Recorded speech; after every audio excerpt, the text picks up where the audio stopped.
दोस्तों, वीडियो को शुरू करने से पहले मैं बस एक ही बात बोलूँगा। आप एक गरीब घर से हैं, आपकी ज़िंदगी को प्रॉब्लम्स ने घेर रखा है, तो आप जो रियल लाइफ स्टोरी जो मैं सुनाने वाला हूँ, तब आपके पास एक भी बहाना शेष नहीं बचेगा, बल्कि कुछ करने का जुनून सातवें आसमान पर पहुंच जाएगा। आंखों में आंसू लिए एक लड़का अपनी बहन के साथ एक अनाथ आश्रम में जाता है।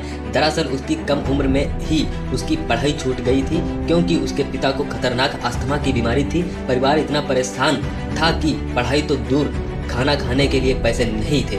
ऐसी परिस्थिति में आप ही बताओ उस बच्चे पर क्या बीती हो, क्योंकि 11 साल की उम्र में उसके पिता की मृत्यु हो गई। यानी जिस उम्र में एक इंसान को अपने पिता की सबसे ज़्यादा अपने पिता की ज़रूरत होती है, उस उम्र में इस लड़के के पिता का सिर से साया उठ गया।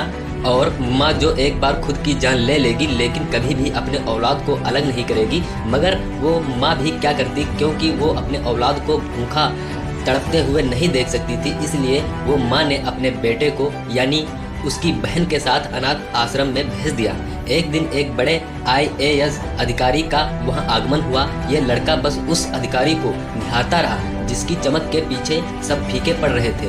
इससे उसके मन में IAS बनने की लालसा पैदा हुई और इसी लालसा को उसने बरकरार रखा। आगे चलकर उसने एक सरकारी स्कूल से पढ़ाई की, मगर जो IAS बनने का जुनून जो अंदर था, उसने उसे कभी भी कम नहीं होने दिया, क्योंकि उसे मालूम था कि उसके जैसे न जाने कितने अनाथ और बेसहारा लोग इस जिले में रहते हैं और शायद बड़ी मुश्किल से गुजर बसर करते होंगे, और उसे ही उनका मसीहा बनना था। वो कहते हैं ना, अगर किसी चीज को पूरी शिद्दत से चाहो तो पूरी कायनात उसे तुमसे मिलाने की कोशिश में लग जाती है। कुछ ऐसा ही इस लड़के के साथ में हुआ। झोपड़पट्टी में संघर्ष से भरा सफर रहा। दिन भर काम करता और रात में पढ़ाई।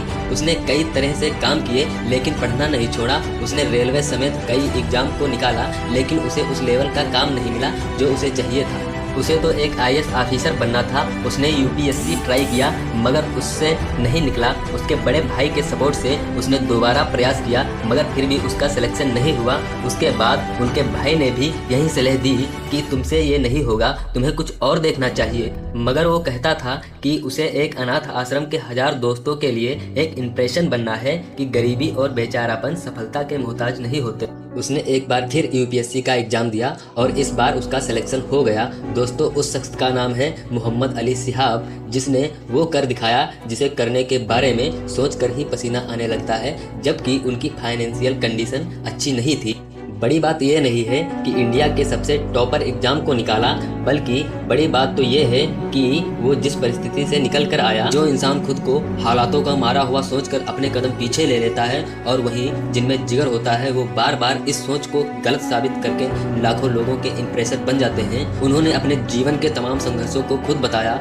उनके स्पीच में न केवल तमाम संघर्षों की दास्तान थी, बल्कि उससे लड़ने की जो ताकत होती है, वो भी उनके शब्दों से साफ झलक रही थी। लास्ट में बस यही बोलेंगे कि आप वो कर सकते हैं जो कर ही नहीं सकता कोई दुनिया में आप जैसा, क्योंकि आप जैसा है ही नहीं कोई दुनिया में। बात अच्छी लगी हो तो चैनल को सब्सक्राइब कर लेना।